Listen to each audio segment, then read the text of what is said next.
So I want to start off making this video by just saying that this is not an actual tier list. This is more so me just talking and you guys having something to basically look at, and I'm going to pause to kind of just talk about, some of the units and place them randomly. I'm not going to go through all of them probably. I'm just going to go through, whatever I feel like and bring up as examples and whatnot. So this is just a spaceman video because I don't make those very often, since Spacemarines are a very complicated army, and in my opinion, the hardest army in Warhammer uh, is Space Marines. Not in terms of like how to move them around the table, but when you're mastering the army, you can't just master one playstyle and be like, I'm a Space Marine player. That's not what you are. If you just play Iron Hands and play 12 tanks, you're not a Space Marine player. You are a, oh, I like tanks. Okay, you're pretty much just call yourself a guard player. A Space Marine player is very much a toolboxy and can play everything. And when you're looking at everything, it's, there's like so many data sheets, and the data sheets don't just plug and play by themselves. By themselves, the Space Marine unit is pretty much just vanilla. Like you can take this in an army, in any other army, but it wouldn't. It's gonna do like C B tier job of how efficient it is in terms of like hitting on threes basically, or having a 2-up save, but it's not going to become stronger, right? If you put in orcs, you're probably taking the melee units because you want to advance in charge and get +1 attack, +1 strength, all this stuff. If you're taking it in Tau, you want to get the +1 ballistic skill and the ignores cover and the extra AP. But in Space Marines, our detached, like our army rule doesn't buff us, it just increases our efficiency. Unlike other armies that increases the output of something, we gain efficiency through like rerolls. That's like the Space Marine way. So Space Marine data sheets don't just work by themselves. You really do have to use stratagems or have to combo units together, like buffing units, like incursors or land speeders and other things. So with that being said, pretty much we're just gonna start off by putting something in one of these tiers. I pretty much like did a build around. This is where like there's no Gilliman in here, but you're trying to build around a unit. Um, and then great staples are just your actual good staples that you'll see all the time, which other tier lists kind of put those like in the S tier, A tier. This will be an A tier, but it's not actually an A tier unit. It's just a staple that's most Space Marine lists will automatically start with. I'll probably say like almost every single list you make come with some amount of these staples, and then you kind of go from there. Optional side grades are essentially all of our data sheets that are either at the cusp of being good because of points, or they were good and they dropped down, or the people in the community decide that Gladiator Lancers are the best. Then 6 months later they decide that Vindicators are the best, and then you give them a couple more months and they'll decide that Valiants are better or Reapers are better, or some other unit like Ballistas Dreadnoughts or whatever it is, right? Eradicators, Aggressors, Inceptors, these all like kind of fall in. They're the same unit, they do slightly different jobs, but if you see this on the table, you're not going to be like, oh, it's bad. You're going to be like, it's underseen or it's meta, the meta choice essentially. So these are all side grades. Tech pieces is something that is kind of weird because I use tech pieces a lot more than other people, and I'm sure other extremely well piloted Space Marine players and list creators also use tech pieces. They just never make it to the winning table essentially. They never get to like the 8 and O's, 9 and O's, or even sometimes 6 and O's, because I think Space Marine players just don't take that list to a bigger tournament because they know they're gonna lose most of the time, or if they do take it a tournament, they probably already practiced with it, so they kind of fall out of love with taking a specific tech piece, or they've tested it enough And I think there's some amount of gatekeeping where a unit can be very good, but it's going to be hidden until the day of or until it gets buffed. And then people will kind of just either spam it because it was on the cusp of being very, very good, um, or they just want to, not take it out and be like, this is a hidden gem for when we really are lost, or it's, a detachment gets nerfed or another unit gets nerfed. This is what we'll fall back to. Um, and that's kind of where tech pieces are, or very, very unique builds that don't resolve around, like, if you take a triple whirlwind and a double flyer build, the Stormhawk Interceptor, that's a real build, and it kind of, got nerfed with indirect changes, and it got nerfed through other means, but the strategy is still the same, and you're not going to see those units until they come together to work in unison to achieve a goal. And then the dog shit tier is honestly just god awful units that should never see play, and if they were deleted, nobody would care. Like the Fall Bunker, the Storm Talon gunship, and the Thunderhawk is unplayable, essentially. And what else is there? Like, maybe I don't know what else I can find. Like this Dreadnought, the one that gives you rerolls once to hit an aura, is pretty much at the top of dog shit, I would say. Um, and so on, right? Even the Liberian and Terminator armor can see play, uh, and so on. Okay, so let's just start by talking about Space Marines and why I'm making this video in the first place. So some of you may know that I was gonna make a whole video just talking about why I hate the 40k competitive player base and why I hate some of the YouTubers slash pro players slash WTC players in this game. And it's not exclusive to this game, it happens in other competitive games as well. But I hate one tricks, and in a game like 40k, the biggest reason why I hate one tricks or people who only play one style of army is because when they coach or teach and talk about the game, they only are really viewing it from their viewpoint. Okay? And I guess I'll just tie it in here instead of making a whole video about it. Um, is when like they're just talking about an army, and this came up because Fireside Podcast was making content. You guys should go check it out.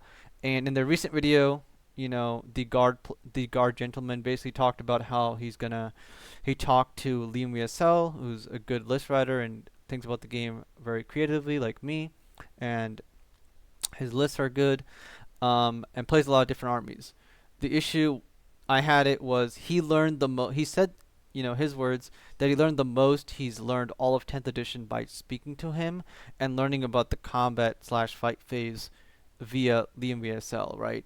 Now, when someone says that, it's like, to me, I was like, okay, you're a top end player, but you're a top end player when you play these armies. And yes, there's a lot of things that you understand about the game and a lot of things that you bring, from either your work or just growing up and strategic viewpoints into the game, which is good. But when you make a statement like that, it just tells me that you only view the game from a shooting army slash guard or shooting slash like infantry backline based strategy. You're not viewing it from the melee army, and you don't fully understand how the melee army operates and works until you talk to Liam and you really grew as a player, right? Which everybody has to grow. Everybody, grows at different points, so it's totally fine. But I really despise it because outside of that, there's a majority of players in 40k just basically one trick something, or they think that they're extremely good, and when they get taken off of their army, like demons or guard or orcs, they just completely fail to operate on a different playstyle. And this is like especially important for WTC players because a lot of players I meet, they just play one army, and more than the one army thing, it's they only understand the game from the melee perspective, especially, or the shooting perspective. They don't have a combination of both, where they can say, okay, I've played both armies, I've mastered them both to like a B plus A tier level, or like mostly a A tier level where I completely understand what they're trying to do and what's gonna happen. They're really fallen to like the C plus B minus level of, okay, I know what they're trying to do. Mostly, I'm gonna try to disrupt it, execute my game plan, and the better player I become, the more I can like interact with that. But I haven't fully grasped it because I don't play those armies. I have to like basically talk to my teammates or listen to videos online about players who play it and talk to my WCC teammates about like how does army play? I need to get reps into it. I don't understand it. I see a new army list and I just, can you explain to me what's going on? How do they play this? And to a well-rounded player, they're going to tell you, well, I clearly see what's it's trying to do, okay? Especially if you play all combination of things. But if you're just focused on one side or the other, you're going to get screwed over. And you really have to seek guidance from others or get practice into it. Instead of getting practice into something, I think it's better if you actually learn everything about the game and not just being like, I'm an orc player and I play Blood Angels and I play like super aggressive custodies with advanced charge. Okay, that's not what should identify you. If that's all you like, I get it. But when you're trying to get better at 40k and significantly improve, you need to go learn everything, right? The other ways to play. So that's what's important. That's why Space Marines is very difficult, okay? So now ignoring that, let's just talk about a unit for you guys. I'm going to start with something very interesting before I talk about something else, and that's going to be the Fire Strike Server Turret. So this is a tech piece and also an optional side grade to like a Ballista's Dreadnought, because when you think about a Ballista's Dreadnought, you're really shooting 4 shots that are hitting on 3s with full rerolls. When you talk about a Fire Strike Server Turret, if you take 2 of them, they are, again, 10 points more than a Ballistus. They have a 2-up save. They have this about the same amount of wounds split up into 2 bodies, so it's more difficult to kill the Fire Strike Server Turret than it is to kill um, the Dreadnought, excluding the toughness, right? That's where things get a little dicey, but toughness 6 is still a very, very good breakpoint. Um, and on top of that, the damage output is what you're really looking at. And the damage output is 4 shots from the Ballistus, but 2 of those are less strength, and then 4 shots from the Fire Strike, but all the strength is, the better version of the Ballistus gun, the last cannon. But it's a talent essentially. So it's bigger on damage, but strength 10. Either way, the point is that you get 4 shots on each profile, and the Fire Strike Server Turret can easily replace the Ballistic Dreadnought, and then it has the technical piece of firing Overwatch on 4s. The downside is that it doesn't move as fast. So I put this in the tech piece because this is not something that you're really trying to side grade the Ballistus for. It's something where you're actively deciding you're going to take 5 strikes and actively decide to get a second activation out of this unit by doing the Overwatch. And you basically do the Overwatch, and you hit on 4s. If you shoot 4 shots, 2 of them are going to hit if you spend a command reroll in the Overwatch phase. 3 of them are going to hit most likely. And then if you are playing Iron Storm or have a reroll built in from something else, or Oath, you're going to basically hit with like everything, right? Or at least 3 out of 4 most of the time, if not with everything, which really makes it difficult for your opponent to interact with this or interact down a lane. These things for me have killed the Dreadnought. They have wounded a Dreadnought to like basically no life left. They made a Bloodthirster like, be very scared. Or one thing that people underestimate is if I'm going to shoot a Ballistic Dreadnought or a Fire Strike Server Turret into a Bloodthirster or a tank, okay, if I shoot one Ballistic Dreadnought, it's going to hurt the tank, but it's not going to kill it, okay? And it might not even do like significant damage. But if I shoot that Ballistic Dreadnought twice, which is why you have 2 Ballistic Dreadnoughts on one side of the map when you're playing Space Marines, or you have a Dreadnought plus a Vindicator on one side, and then you shoot something and it usually dies. If you take Fire Strike Server Turrets, you get your activation in your shooting phase, then you get your activation in Overwatch. Okay, which means you get two shooting phases with the same unit. So essentially, you have four Firestrike server turrets, or three if you really want to be, mathematical with it, whatever. You get three Firestrike server turrets shooting at a target, and that's enough damage to actually kill something. That's essentially if a Ballistic Dreadnought had two extra last cannons attached to it, it would actually, more likely kill something.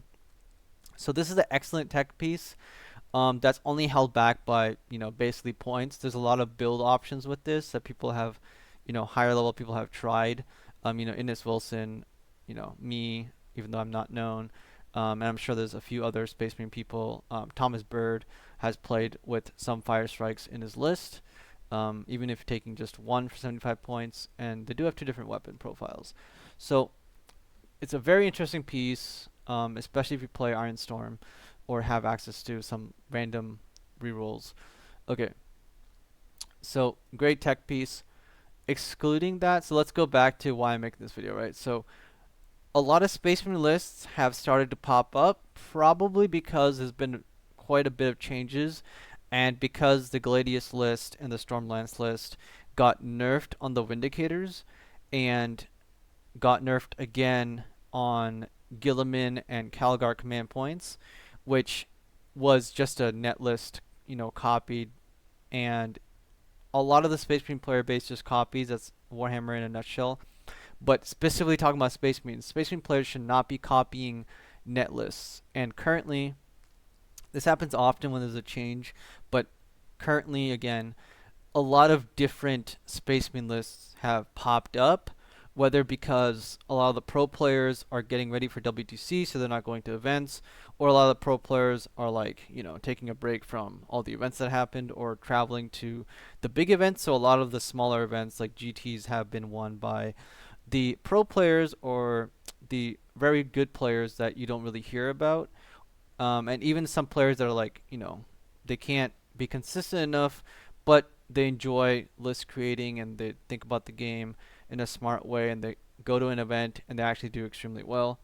For you guys who basically, following the Discord or following the daily like Tactical Tortoise, What's Winning, and all the other YouTube channels out there like Aspect Tactics, talking about lists, you've probably seen quite a bit of different Space Marine lists out there, from Mid Marines, which is essentially just, not, it's basically chapter lists, and it's taking a lot of MSU single units or max like two JPIs, but everything else is like 5-man Hellblasters, 5-man Stern Guard, one of each different type of tank. A very mixed bag toolboxy army. And then you've been noticing that, some Salamanders lists have been popping up. There's been, Black Templars doing, 4-on-1s. There's been, Space Wolves are coming up very soon. Blood Angels just got to glow up with a lot of points increases or like, decreases of buffs. And Ultramarines are still going around. And, not a lot of people are playing with Imperial Fists, but there have been lists that have done, well or won with um, the Shadow Vanguard Space Marine chapter, the Raven Guard, and then also, what's the last one? Excluding Salamanders, Animal Siege Force has also, made his way finally after God knows how long. People are starting to pick up on it, even though they're building it, slightly wrong, or not understanding the full concept of what makes Animal Siege Force good, and just doing other stuff. So basically, that's why I'm making this videos. A lot of Space Marine lists have propped up, and you guys don't follow what other people are doing. If a list wins, really try to understand why this list is good. And I'm going to be honest with you, Space Marine is not the best army in the game. Okay, it's pretty much never going to be the best army. And the only time a Space Marine list is extremely tailored or one-dimensional, like this, everybody's playing the same list mostly, is when an army in the game is like extremely prevalent, like 80% of the faction or of the armies that are in the game are just being won by like Drukhari, like in 9th edition, or Admech, or something. Like you're gonna play them no matter what happens, like a lot. And to win the event, you have to beat this army. So you can really tailor your list to just kind of like, pick on that one faction in a specific way. But outside of that, if there's a lot of armies in the game that are doing really well, Space Marines really have a hard time bringing all the right units to deal with the different type of lists, the different type of skew lists, and also the different type of like just s- styles of armies. Like, indirect doesn't work the best against super super aggressive armies, and it also doesn't work, super good against all big knights. And then a lot of eradicators don't do well against horde. So it's really tough for Space Marines as an elite army to really take a little bit of everything. Well, take a little bit of everything and perform against everything. That you can take everything and be very toolboxy. It's very nice, but it puts you in like a B tier, and then your pilot skill and the difference in skill level between your opponent and you essentially makes up whether you win that game or not, along with some RNG, but mostly just skill level. And list building goes into that as well, and terrain format. So, yeah. So there's that unit. Let's go with Whirlwind. Um, I'm gonna put this in the tech piece. This is a technical piece that you can take multiples of, or some lists have done well with a single unit of these guys, and this can be a build around in the triple whirlwind lists, but mostly it's another tech piece. The whirlwind is actually, a lot of people hate on the whirlwind because it is overpriced. It's 190. It's ridiculous. It should be like 30 points cheaper. The main reason to take this though is that it does create space for you to tell your opponent, hey, you're gonna lose a unit maybe every turn, okay? Or if you're bringing a more elite army, or you don't have enough pieces, I can pick apart your backfield and then rapid ingress or deep strike in there. And I can score a little bit of extra points. It has a 100 killer missile. It can just move up and die if you don't care about it.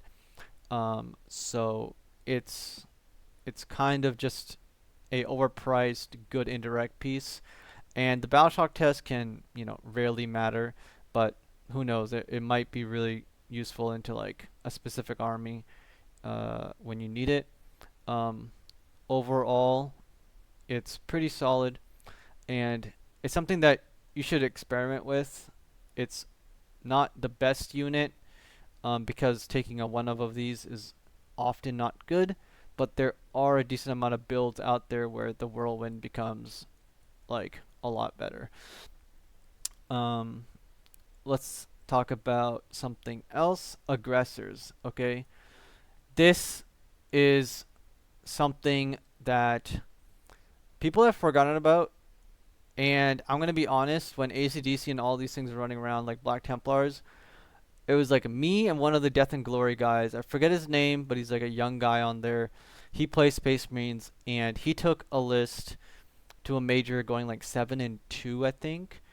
And he was running double aggressors, and double aggressors were very good. I still ran them, especially in Animal Siege Force and Gladius. Exceptionally, just do really well. And if you ever meet a skew list that's hordes, specific, you just annihilate them. And if you don't meet a horde specific list, it's not the end of the world, because when you have lethal hits on this unit, it just does a lot of damage. Obviously, with the Gladius enhancement being nerfed, so you don't get crit fives anymore. It's less powerful, but it still brings shooting and combat, and that's one of the powerful things about Space Marines and fundamentally in this game, where the hard thing about most of the Space Marine units that are actually quite good is they have a shooting and a melee combat profile, like the Redemptor, these guys, some of the characters like the Gravis Captain, Tor Garadon, whoever else has it, the Tactical Warsuit, right? All these things have a melee profile and a shooting profile. Um, the big thing you have to really do, Centaurians, is utilize both, and it's difficult to utilize both of these options. But if you can 100%, like basically tell yourself every time I'm going to use this unit, I'm not going to use it and lose it unless I get to shoot something and charge something. And most likely you're trying to shoot and charge something and then end your like turn on an objective or in cover, so it's even more difficult to shift you. And really get the most value out of everything this unit brings. It brings shooting, it brings melee, it brings durability, right? So that's what you really got to do, and that's what it makes it hard to bring these guys or make perfect use of them, especially for an average player or below average player. Sometimes you don't have the option to do that, and sometimes you feel like you don't, but you do. You just have to kind of wait and understand that you're a efficient army, and you're gonna win through efficiency. And if you take the back foot in the game on turn 2 or 3, but you wait, right, it will pay off hopefully on turn 4 or 5, and you'll win the game by a slight edge. Um, yeah, so that's essentially. So this is a side grade option. It's not a staple. Let's put a Vindicator. This is again a side grade. I'm gonna put a bunch of side grades up there until I get to something that's worth talking about. Um, I'm not a huge fan of the Vindicator. I suggest if you've been stuck to this, you drop it and you actually play with a Valiant if you play on WTC or close range often. Or honestly, even take a Redemptor if you're relying on more durability or fail into melee matchups because they just can't kill a Redemptor. It's basically the same thing, but with -1 damage and has melee output, which makes up for the fact that you're stuck in combat. Okay? So this is great. This honestly is also a tech piece. This doesn't go in the optional side grade. This goes in the tech piece. Let's talk about the Redemptor actually. This is a very interesting choice. Overcosted, yes. But if you bring one of these, I suggest when you're building your list and you're like, okay, what do I fill the rest of my 200 points with? Do I add another Ballistus and a trash unit? Do I add, Calgar just because? Do I add a unit of Eradicators or Inceptors?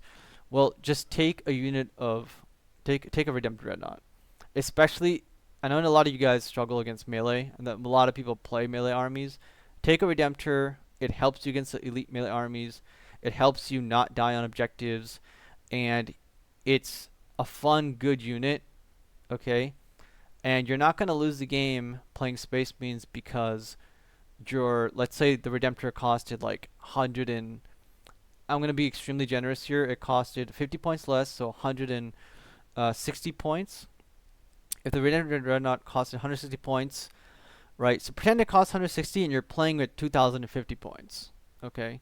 So you take a Redemptor because it's 160, but you're playing with 2,050 points. If you come and play against me with 2,050 points, that's not going to be the reason that you win or lose against me, okay? It shouldn't be the reason why you win or lose against anybody. 50 points is not a big deal. It's just a little bit of an extra, one tiny little character, or something goes down this patch, and that's it. Something goes up.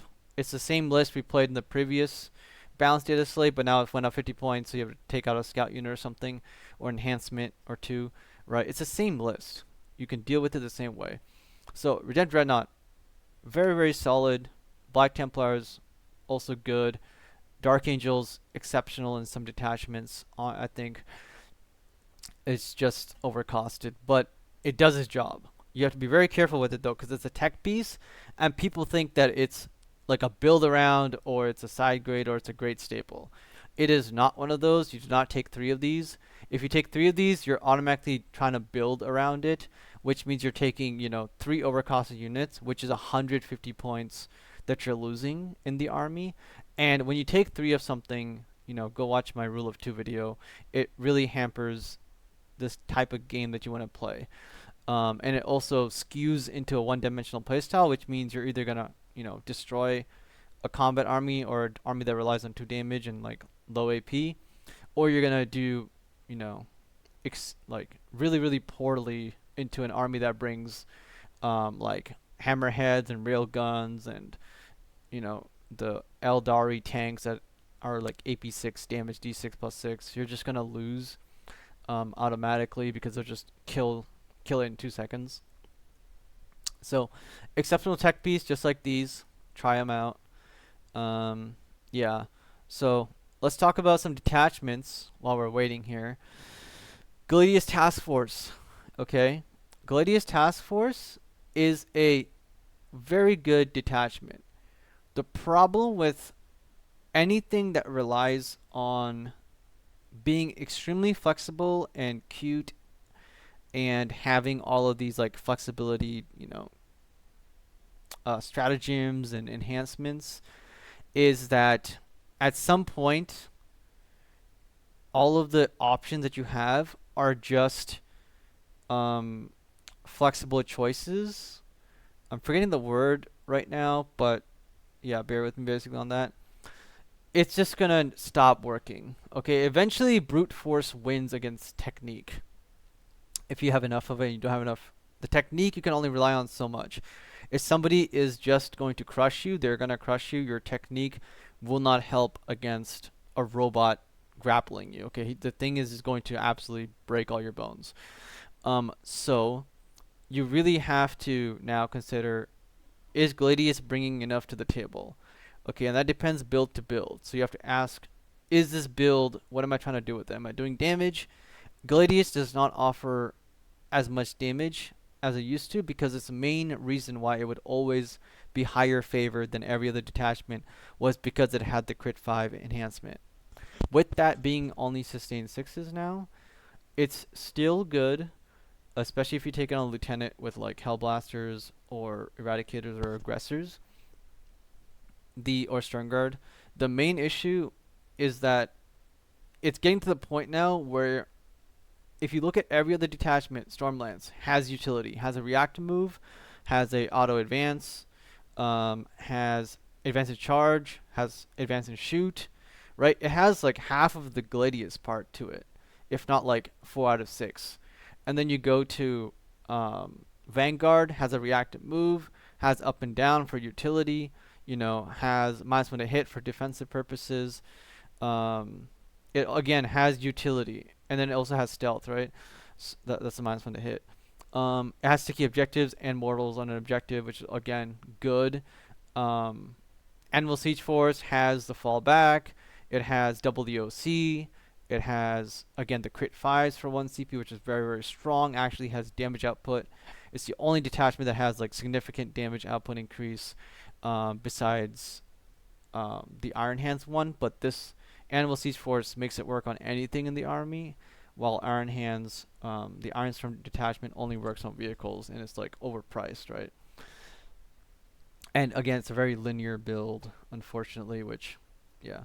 So detachment wise, you're really looking at Gladius is all utility, and most of the damage amplification comes through the storm, like Storm of Fire, Ignore Cover.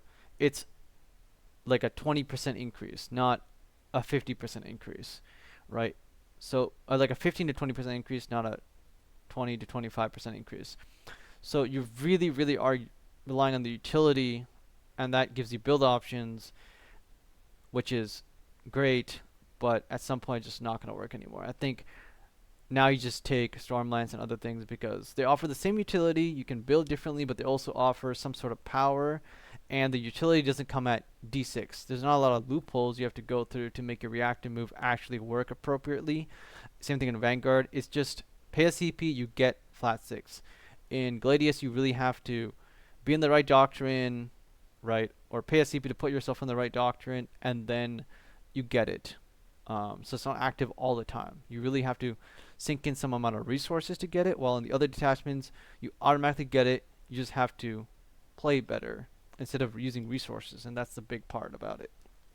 Gladius demands resources through the to the through the activation of your doctrines. So that's Gladius. That's the detachments. I recommend you guys actually go out and play all the detachments. Anvil's very good. Firestorm is a big one. Okay, let's just talk about like Firestorm. I don't know. I'm not gonna put these anywhere, but this is a great staple in Firestorm and a build around. Honestly, so this guy would be like a complete build around. He's also like a side grade, but honestly, he's a build around. If you're taking him, you're really building around him. And this is something in Space Marines is very interesting. Once you take a type of unit, okay, especially if it's melee. If you take a melee unit, you really have to start deciding, is your army operating more melee heavy? Okay, is it operating on a like damage output in close combat, a durability, stand on objectives type of list, or is it trying to be quick and like score a lot, which is like advance and shoot, advance and charge, and having like a lot of MSU units like Blood Angel style, um, and also like having scouts going and scoring you points, inceptors and stuff, and kind of like tackling everything which is like Vanguard Blood Angel style. Or are you going down the shooting angle, which is you're bringing a lot of shooting? Okay. Are you bringing durable shooting, which is a whole Vindicator, Redemptor, Ballista's Dreadnought? Because there's a big difference in bringing durable shooting, or bringing, quick shooting, fast guns, or you're bringing an army that relies on having tactical flexibility in, Gladius or something where you have different variations of units in your army, and they all operate differently at different ranges and offer different levels of AP and damage, and all this stuff. So, and or you're going down like the big tanks, right? If you're going down the big tanks like triple repulse executioner, like really bringing the pain, triple land raider would be like a forward deployed list, and then there's like spamming redemptors and tactical warsuits, pushing out some melee output. So when you bring Adrax, you really, probably are gonna just put him with Blade Guard veterans. But once you put a unit with Blade Guard veterans are a weird one. But let's just say when you put Adrax in them, their design is to go up and hammer something and kill it, and then they're gonna most likely die if you're against a competent opponent, most of the time. But if this is the only thing you bring in your army, this is not like just what you want. You can't just bring like one missile unit most of the time. Okay? I'm talking about in general consumption of like Space Marine. There's exceptions to everything. And then you talk about like, okay, I brought this with Blade Guard. Do I bring aggressors? Do I bring, I'm just gonna put Gilliman here. Like, you can't take these two together, but just in case, like, if this was, where's the other guy at? Where is the Liberian? Liberian. I just had this conversation with a client talking about the Tigerius Stormwind. Where is Tigerius? Tigerius, your Lentris. Okay, where is the dude with the sick looking banner? Here he is. Yeah, so Tigerius, right? So let's put this guy like here. So, or yeah, let's just put him like down here for now.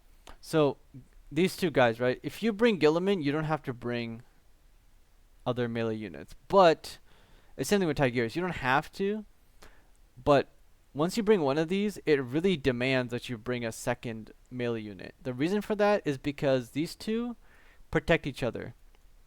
They're essentially on a chessboard. They're two knights.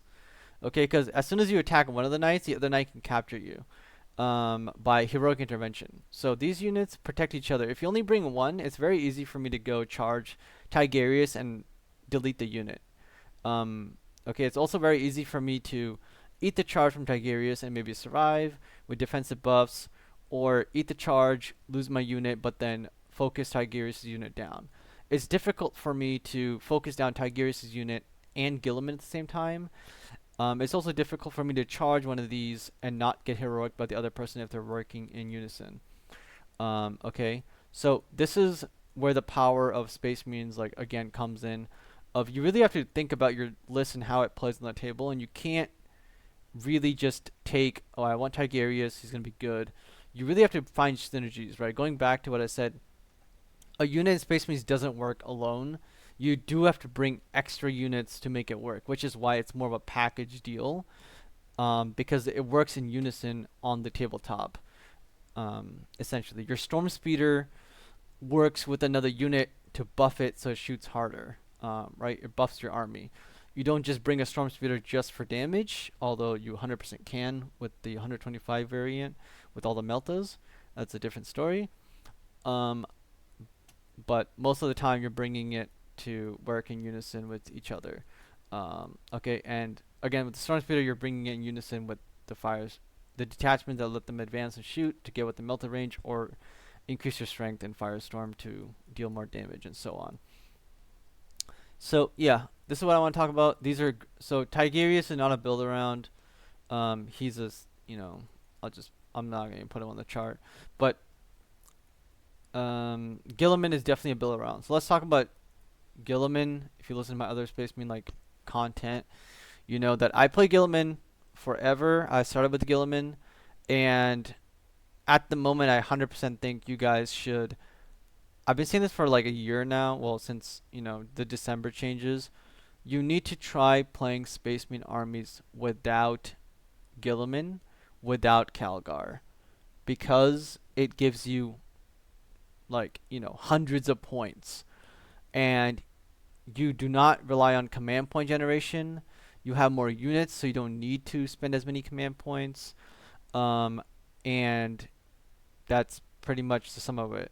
A lot of you guys, if I just gave you, 600, 700 more points on the table, like three redemption dreadnoughts or five tanks, you probably do a lot better in your games. But if you run Gilliman, that's three Predator tanks worth of units just deployed on in one portion of the map, and if it dies, it dies. If you misposition him, he's gone.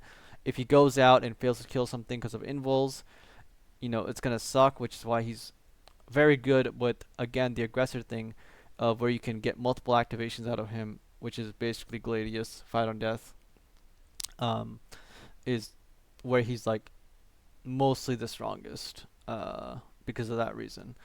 Um, he's stronger in a lot of other armies, but he's been nerfed significantly from the beginning of the edition till now, and they keep nerfing him again. I know people thought that the Grotmus change, when they gave him two auras and Space Marines got plus on a wound, but his points went up, was a buff. I don't agree that it was a buff, because if you're a good player, you're gonna utilize your auras, one way or another. You don't need to have all your auras up at all the time, and having double oath with plus on the wound wasn't needed, because Space Marines oath something and you kill it. There's no ifs or buts about it. The second unit was the one that you kind of had a harder time killing, but if you go being a good Space Marine player, you have to just allocate the right amount, and you always have to set up for the plan that, okay, what if I don't kill this thing? Even now with plus on the wound, you're still not gonna, you might not kill something, okay? That's just how it goes, especially like greater demons and stuff. It's very annoying. But and before all these changes, where like Space Marine got plus on the wound on oath the moment target, we had the Storm Speeder 150 points. We lost 150 points. We essentially lost the Storm Speeder, where we couldn't take it on our list anymore, and or any other unit for that matter. And we gained the plus on the wound, right? So the plus on the wound was very good on units that couldn't benefit from the plus on the wound from the speeder before, like Desolation Marines and things that were trying to shoot where the speeder couldn't get to, or against non-monsters and mostly against infantry. Um, so yeah, it's basically just that. We had the ability to get plus one before. We lost a lot of points, gained it on the oath target, but the oath target was going to die no matter what. We really wanted the plus one to wound with the incursors plus one to hit on a second unit, so we could just annihilate both, right? And once we get plus one to wound on something, we can allocate less resources to it, allocate more resources to the second unit that we're gonna oath or just shoot at. And Gilliman going up in points was depressing. He came back down in points, which is, great. Thank God. Makes me want to put him on the table again. Probably will now Now that he's been, again, he's been significantly nerfed with the CP thing. It's not the end of the world because his points went down, and I don't care what his abilities are too much. It's mostly the points. If Space Marines lose +1 to wound tomorrow, um, I'm still gonna take Gilliman as long as his points are low. Okay, because he brings a lot of tools and he creates a different game than what people are used to.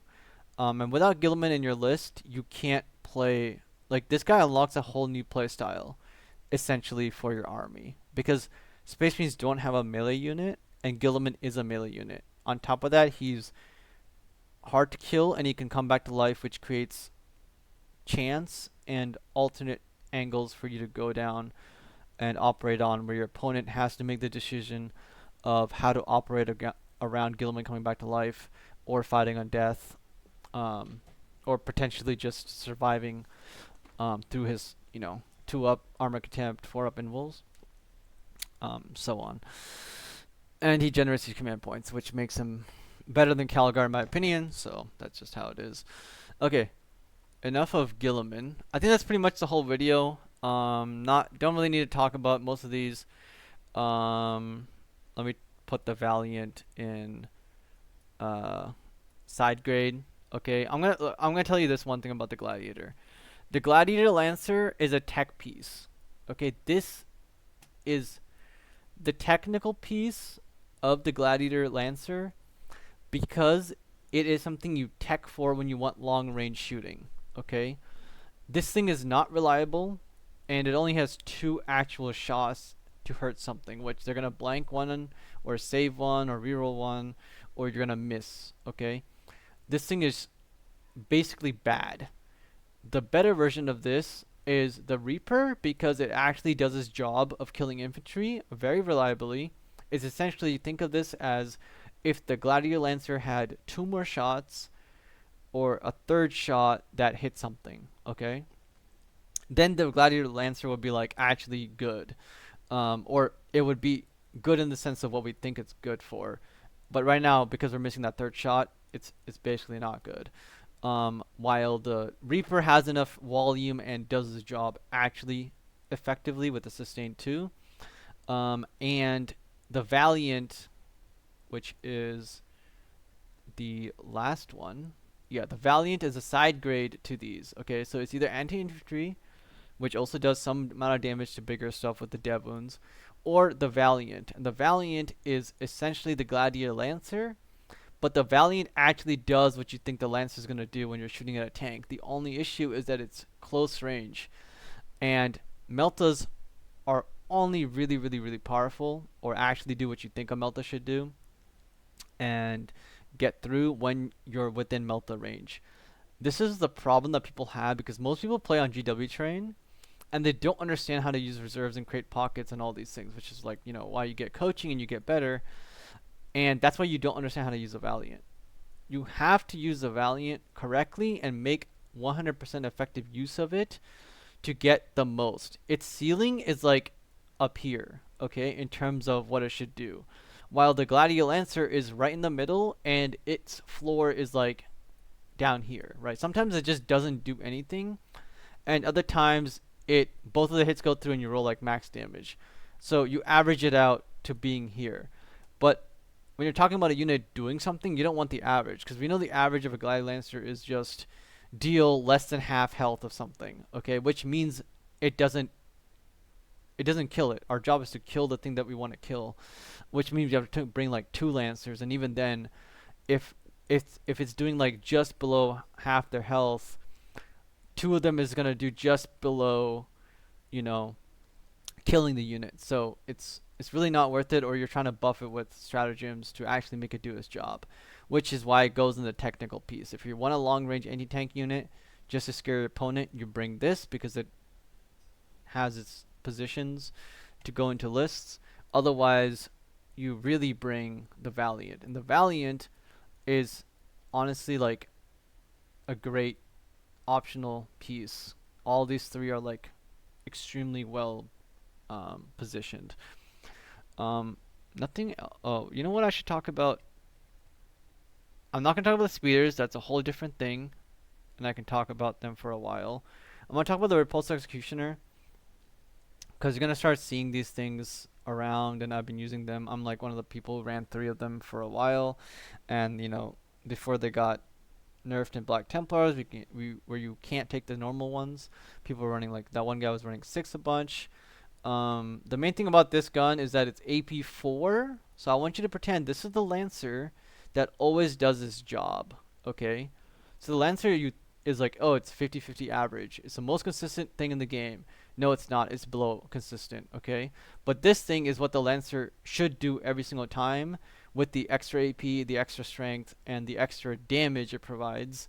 It actually is right up here. Okay, so this thing always does its job, and then when you actually put stratagems into it, it's like right here. It will either overshoot or it will just be right here. Maybe a slightly just below. You roll a one on the damage or something, right? But that's what CP is for. So you just get unlucky. So but this thing goes right here, and the way you use this is like AP4, play Gladius, Storm of Fire, and the Devastator Doctrine, 2 CP, use Gilliman to make one of those free. You just send out AP5, ignore cover. Their Vindicator's not surviving AP5, ignore cover with D6 plus 4 damage. Okay, so what they have to do is basically go like, okay, I'm gonna get armor contempt. Cool. We're instead of AP5, we're AP4 again, but they're saving on 6 ups. They're essentially gonna fail both of those and just take the damage and just die. While our tank, 100% most of the time is not going to be killed by a Vindicator. Even though we have a worse save, we do have 16 wounds, and the Vindicator's damage swing is like crazy. And one Vindicator's not, it can barely kill a tank half the time. It's pretty much not going to kill this thing, especially when you have cover, armor contempt. Maybe you just pop smoke and armor contempt. The Vindicator is going to basically do like no damage. It's essentially trying to kill a Land Raider at that point. Um, Pretty much. And it's short range, so it can't even reach the Vindicator on its like 72-inch gun, which is great. And then if you play Space Wolves, you can now get rapid fire on it with the Iron Priest. Okay, so that's pretty much all I'm gonna talk. Oh, the drop pod. Oh, if you guys have watched this long, appreciate it. The drop pod. I gotta talk about the drop pod. This thing. This thing is gonna go in the side grade. Okay, or actually, it's gonna go in the tech piece. Tech piece. The drop pod. This is another tech piece. Okay, I cannot tell you guys how many times I play with the drop pod, and my opponent goes, "Oh shit, what is this?" Right? And then they realize that they can't play the game the same way they thought they would, because like they look at my list, they're like, "Okay, it's a drop pod. I know what it does. It's not gonna do anything." Then they go to move their army and they realize, oh, that thing can come down turn one, which means I can't move my guys up. I can't be as aggressive as I want. And if you just tell your opponent at the beginning of the game, right, let's pretend you don't even have the drop on your list, but you just shake hands and agree with your opponent, hey, if when you take your first turn, okay, whether you go first and second, when you take your first turn, you're not allowed to be overly aggressive. You have to play medium to defensive, more so defensive. Okay, just like a straight 50% or just more on the defensive side. You're going to be in a much better position on the table and on the map because they can't overextend into you. They can't be aggressive, which gives you basically start the game by saying either I'm going to have the advantage by going first and getting map control, which you can't really retaliate to, or you're going to get shot off the map with a drop pod. You also tell your opponent that, now that I have a drop pod, it can come down whenever, and it is another unit in deep strike that you can just do like, an action or something, or just take up some space. And the units inside of the drop pod are the Devastator squads, which are actually very good, especially if you take Meltas, because when you take Meltas in a specific detachment, there's two. You either play Salamanders, where you can reroll wound rolls on Meltas with the character, and you build around that, right? Firestorm, especially when you get the pluses to strength. Or two, you take it in First Company, especially with Gilliman, right? If you take Gilliman in first company, I played this, and you tell your opponent, okay, well, this is like going back to the beginning of 10th edition and saying, I have Oath Moment. I have Oath Moment on two targets because I have Gilliman, and Oath Moment says reroll the wound rolls, right? And you only needed the reroll wound rolls on the Oath Moment target once a game, anyways. In 10th edition at the very beginning, which is why my Gilliman would always just sit in the free strat aura the whole time, until the one time I needed the double oath just to like push back all of the BS and like table my opponent or kill like three greater demons a turn, something like that. So the drop pod in first company just says, hey, I'm gonna put these guys down. Hell, put like 10 Stern Guards in it, whatever you want, and I take Devastators, put them down with grav cannons. If you don't want the rerolling wound rolls, or just take the melty meltos, and then you shoot everything. You oath your targets. You're hitting on fours, rerolling everything. So 75% of them go through. You turn 2 to 6s, so like 80% go through, 85% whatever, and then after that you reroll all the wound rolls.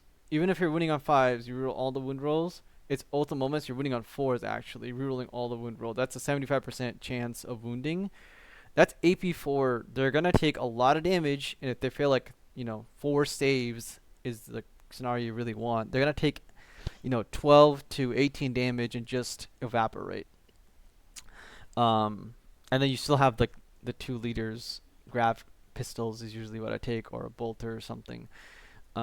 So the drop pod is actually a great piece, technical piece that you should be considering. All these units here, you never see a drop pod. You rarely see a repulsor executioner. It's kind of growing now. You rarely see. Oh, the Gladiator Lancer you see all the time, but this thing's useless. You rarely see a Whirlwind. You rarely see a Redempted Dreadnought unless it's like casual play, in top competitive lists. And then you don't even see the Firestrike server turrets. All good pieces. I play with them a lot. You definitely want to be running these and testing all these out. Okay, ignore what the other people say. Reddit, fucking, even the Art of War Discord. Ignore like a lot of things you see online. You really want to listen to like Brad Chester, and take the unit, put it on the table, and ask yourself what is the most efficient, best way to make the unit work. Okay, it's not about is this unit good. It's about what is the ceiling of what the unit can achieve and how to achieve it. Okay, it's the same way why you see Dev Centaurians. Why do they come in Land Raiders with grav cannons in some random list, right? Why does Vanguard Tactics guy take it just to prove a point at the one like last year at the Super Major? It's because he wants to prove a point that you can build a good list. You can build a good list with the units that you enjoy playing that are actually, they're going to do something. Just make them work efficiently, and they're going to provide you with what they're meant to do, and build a good plan around how you're going to move your army. Are you trying to play a game that lasts 5 turns? Are you trying to table your opponent? Are you trying to play a defensive game? Are you trying to bait your opponent into some sort of like, weird charge shooting trading thing? Or are you trying to, win on primary, or play Vanguard and, really annoy your opponent by having Inceptors deep striking 6 inches away, etc. And one thing I want to say is don't play skew armies. If you're going to play Space Marines, please do not play triple ballistas, triple vindicator nonsense, okay? If you're doing that, it's god awful. You should, just switch armies to guard or knights or anything else like greater demons, honestly. Don't play Space Marines that way. Play Space Marines by having technical pieces, side grade options that you want to, swap these out, take different ones, eradicators over aggressors, whatever you kind of need for the new meta or your local scene, or just because you want to put it on the table. And if you have a build around like Gilliman, really, really, really think hard about your turn after turn after turn, how the board's going to look like, and why you're bringing Gilliman, and what is Gilliman, how to make the most use out of him. But ignoring Gilliman, if we just take him out of here, everything else, essentially, you want to like really just put on the table, like Chester says. Until you put on the table, you played with it, you don't know how good it is. Hellblasters, put them on the table, really try to exercise how good and useful they are. There's a lot of people out there that play Space Marines that will take Tor Garradon, that will take, you know, Gladius Deathwatch, and take the Lion in lists. You know, Innes Wilson recently went 5-0 with the new Dark Angels detachment, running the Lion, you know, and is that list the best? No. Did he do well with it? Yes. Was it some sort of like pairing luck and, you know, how it went? He could have went 4-1 or 3-2, 100%. But the idea is that he took a list, understood how it played, and had fun with it, and it's new, and you know it can do well. And Spaceman is not an army that's gonna win a championship always, unlike some of the more broken armies in the game like T-Suns, Tau, not Tau, but like T-Suns, Eldar, and like Guard. When they're strong, they're really strong. When Space Marines are strong, they're usually strong in a specific way against specific armies or majority of armies, and they kind of are trying to be resilient, or maybe they have a slightly undercosted data sheet that they're bringing a lot of. And if you want to counter the Spaceman build, you 100% can take Fire Fade and just bring a lot of anti-tank, and they'll just lose all their Redemptors and stuff. Um, or bring a lot of like indirect, and they'll lose all their infantry style builds. So they do have counters out there, and their main problem is that they have to take all these staples. I'm gonna quickly put the staples here so you guys understand that, like, the staples of a Space Marine army that really gets harassed by a lot of units is, um, if you're a newer player, it's gonna 100% be so Assault Intercessors are a great staple with the captain. It's not really a staple, but it's more like a side grade or a tech piece, I should say.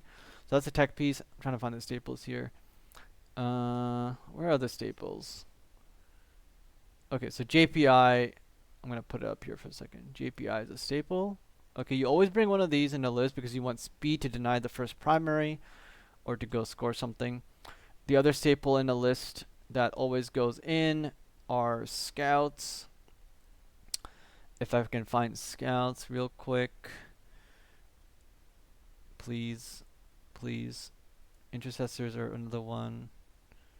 I lost track of them. That's Hellblasters. I don't know where my scouts are. I am lost and found. But anyways, yeah, essentially it's JPIs, it's one unit of scouts. It's not the ATV. Okay, ATV is a side grade to the scouts, and the only reason the ATV is in consideration to a side grade is because of the points of the scouts. The up and down on the scouts is too important to kind of fully give up against with nuances, and so there's that. But so it's scouts, it's intercessors, it's infiltrators, and then those are the three like main things that you always want to bring in a Spaceman army, in every single list. And then if you're a shooting list, you bring in cursors. If you're a melee list, you bring the Assault Intercessors. Assault Intercessors is another great tech piece that you bring, not in every single list, but it's one of the best damage output units in Space Marines, that's actually works all the time, because of the dev wounds and the oath and rerolling everything. So yeah, that's gonna be the video. Hopefully you guys enjoyed this and give it a good listen. If not, you won't get back to me, but let me know what you guys think in the comment section about this, and hopefully you guys learned something and enjoyed listening to me just talk about Space Marines overall, and about, a little bit about the player base and the WCC players just playing one-dimensionally and not understanding the game from every angle, and not building toolboxy lists or well-designed list with like high-level thinking, because they don't understand the opposite end of it. All right.